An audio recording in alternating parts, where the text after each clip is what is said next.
샬롬 할렐루야. 고린도 후서 4장 18절. 우리가 주목하는 것은 보이는 것이 아니요 보이지 않는 것이니 보이는 것은 잠깐이요 보이지 않는 것은 영원함이라. 아멘.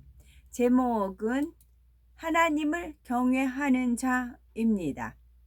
우리는 이제 곧 신랑이신 주 예수님을 맞이하게 됩니다. 신부가 신랑을 맞이하려면 단장을 해야 하는데 그렇다고 해서 외모를 예쁘게 단장하라는 것은 아니지요. 우리가 해야 할 것은 바로 마음을 단장하는 것입니다. 잠언 31장 30절. 고운 것도 거짓되고 아름다운 것도 헛되나 오직 여호와를 경외하는 여자는 칭찬을 받을 것이라 하였습니다. 잠깐의 아름다움, 명예, 영광을 동경하여 이런 것들로 자기를 꾸미면 주님께서 오실 때 칭찬을 받을 수가 없습니다. 이는 아름답게 단장된 모습이 아니라 초라한 모습으로 주님 앞에 선 것과 같기 때문이지요. 고린도후서 4장 18절에 우리의 돌아보는 것은 보이는 것이 아니요 보이지 않는 것이니 보이는 것은 잠깐이요 보이지 않는 것은 영원함이니라 하였지요. 눈에 보이는 이 세상은 아무리 아름다운 것이라도 시간이 지나면 결국은 모두 사라지지만 여호와를 경외하는 마음은 시간이 아무리 지나도 사라지지 않습니다. 여호와를 경외하는 마음을 소유하면 이 땅에서 육적인 조건을 덜 갖추었다 해도 천국에서 세세토록 존귀와 영광을 누리기 때문입니다. 잠언 8장 13절에 여호와를 경외하는 것은 악을 미워하는 것이라 했으니 하나님과 반대되는 죄와 악을 버리고 미워하는 것이 곧 여호와를 경외하는 것입니다. 하나님을 사랑하기 때문에 그의 계명을 지키는 것, 즉 하라, 하지 말라, 버리라, 지키라 하신 말씀을 그대로 순종하는 것이지요. 하나님께서 특별히 당부하시는 세 가지를 잘 기억하고 마음에 이루어 하나님을 경외하는 우리로 인정받는 우리가 되어야 되겠지요. 하나님을 경외하는 자는 성실해야 합니다. 영적으로 성실한 사람은 하나님의 말씀대로 순종하기 위해 열심히 노력합니다. 어떻게든 하나님을 기쁘시게 해드리고자 애쓰고 힘쓰는 것이지요. 나는 아직 학생이니까 말씀대로 살기 힘들어. 이런 마음으로 쉽게 포기하지 않는 학생이 되어야 되겠고 오히려 잘 안 되는 것이 있으면 될 때까지 기도하고 때론 금식하며 하나님의 도우심을 구해야 하지요. 이처럼 영적으로 성실한 사람은 육적으로도 성실하게 됩니다. 학생이라면 학생의 본분을 다하는 것이 성실이지요. 그런데 철야 기도를 하느라 또는 각종 예배를 나가느라 이런저런 성교의 일을 하느라고 바쁘다는 핑계로 숙제를 하지 않았습니다. 아침에 학교에 가면 다른 친구들 것을 베끼기에 급급하지요. 그러면 다른 친구들은 저 아이는 교회에 다닌다면서 숙제도 안 해오는구나 생각할 수밖에 없지요. 불성실함으로 하나님의 영광을 가리는 것입니다. 또 시험 기간이 되면 평소보다 공부를 더 열심히 해야 하지요. 바쁘고 피곤하다며 시험 공부를 하지 않고 잠자리에 들면 준비를 하지 않았으니 결과도 좋지 않습니다. 시험 성적이 나오면 부모님께 눈치가 보이고 학교 선생님과 친구들에게도 부끄럽지요. 다른 가족들이 하나님을 믿지 않는 가정의 자녀라면 이런 경우에는 가족들에게 핍박을 받을 수도 있습니다. 많은 시간과 노력을 들여 헌신한 것 같아도 이렇게 하나님의 영광을 가린다면 주어지는 상급은 적을 수밖에 없지요. 마음에 온전한 기쁨도 오지 않고 오히려 마음이 무겁기만 합니다. 만약 어떤 학생이 나는 주의 종의 길을 가는 거니까 하면서 공부에는 전혀 마음을 쓰지 않는다면 하나님께 인정받고 귀하게 쓰임받는 주의 종이 될 수가 있을까요? 주의 종의 길을 준비한다면 다른 학생들보다 더 열심히 공부해서 인정을 받도록 노력해야 마땅합니다. 하나님의 일꾼이 되려면 믿음의 친구들에게는 물론 세상 어디에 내놓아도 모두에게 인정받을 수 있는 반듯한 모습을 만들어 가야 하는 것이지요. 또한 주일 일을 할 때에도 기본적인 지식이나 교양은 있어야 합니다. 사실 주의 종뿐만이 아니라 어떤 분야에서든지 쓰임받는 일꾼이 되려면 학생의 본분을 다하는 것이 중요합니다. 이것이 많은 사람들에게 덕이 되는 모습이며 학생으로서 하나님께 영광 돌리는 모습이기 때문이지요. 또한 우리의 모든 어려움을 참고 견디며 성실히 공부하는 것은 영의 마음을 이루는 데에도 큰 능력이 됩니다. 공부를 할 때도 그렇지만 영의 마음을 이룰 때에도 성실함과 인내가 중요한 덕목이기 때문이지요.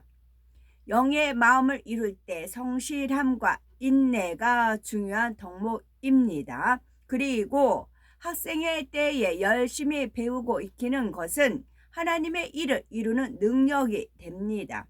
지식을 쌓고 재능을 개발하는 만큼 쓰임받을 수 있는 기회와 폭이 그만큼 넓어지는 것은 물론 착실하게 학교 생활에 임하면서 학교 친구들이나 선생님과 화평을 이루는 것은 그릇을 준비하는 과정이 되기 때문이지요. 그런데 어떤 학생은 이 말씀을 공부를 못하면 믿음이 없는 것인가? 라고 하면서 오해하며 낙심합니다.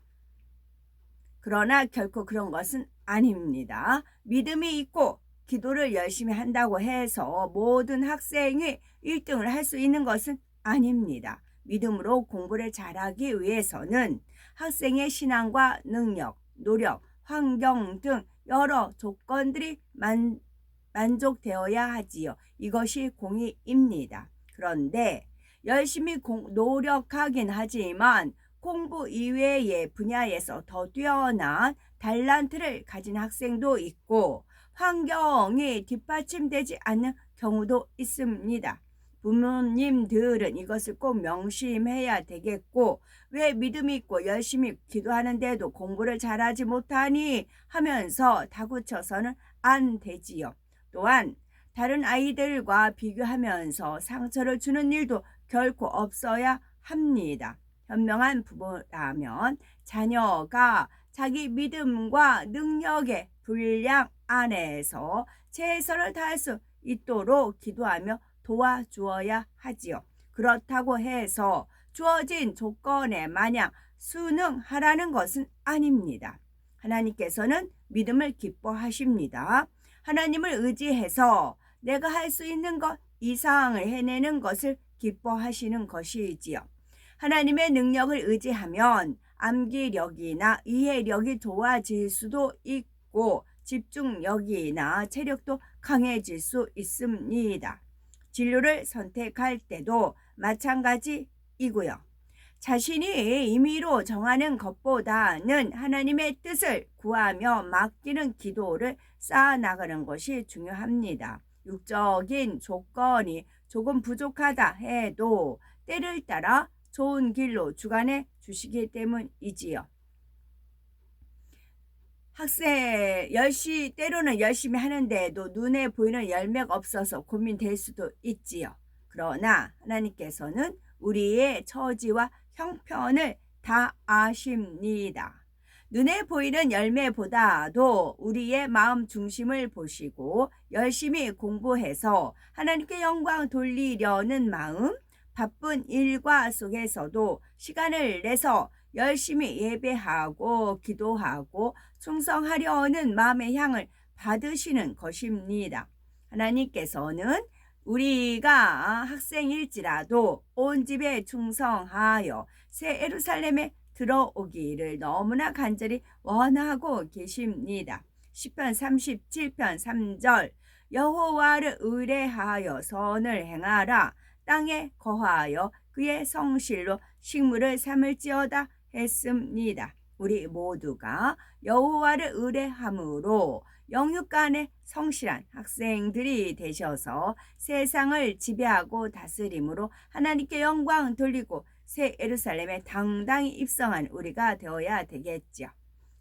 두 번째는 여호와를 경외하는 자는 신실해야 합니다. 신실이라는 것은 믿음직하고 착실함입니다. 쉽게 말해 변함이 없어서 믿음직하다는 것인데요. 하나님을 믿음에 있어서 신실해야 합니다. 충만하고 행복할 때만 하나님을 믿고 의지하는 것이 아니라 어떤 상황 속에서도 그렇게 해야 한다는 말이지요. 은혜를 받을 때에는 충만하여 기뻐하지만 충만함이 식어갈 때도 그렇게 했는지, 혹여 기도를 쉬거나 세상을 바라보지 않았는지 우리 자신을 한번 점검해 보아야 되겠죠.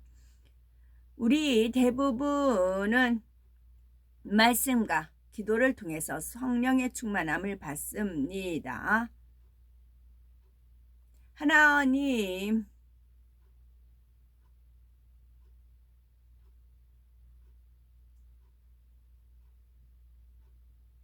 사랑의 하나님께서는 우리의 마음을 아십니다. 변개하지 않으려는 마음, 하나님 앞에 늘 충만히 달려가고 싶은 마음을 모두 아시지요. 그러므로 우리 모두가 이처럼 좋으신 하나님 앞에 부족함과 연약함까지 맡겨드리고 기도한 우리가 되어야 되겠고, 때때로 어려운 일을 만난다 해도 낙심하고 힘들어하는 것이 아니라 늘 하나님을 믿고 의지하여야 되겠지요. 그러면 하루하루 꾸준히 변화가 되고 결국에는 영의 마음을 이루게 될 것입니다. 또한 세 번째는 진실해야 합니다. 진실하다는 것은 마음에 거짓이 없다는 말이지요. 우리가 하나님 앞에 얼마나 진실하신지요.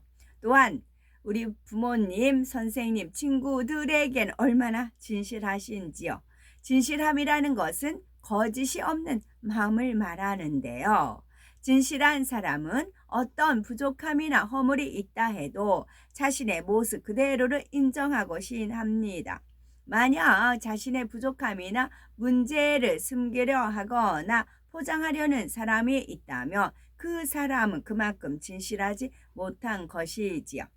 영의 마음을 이루려면 반드시 진실한 마음이 되어야 합니다. 그래야만 문제를 해결할 수가 있으며 부족함을 채우고 변화될 수 있기 때문이지요.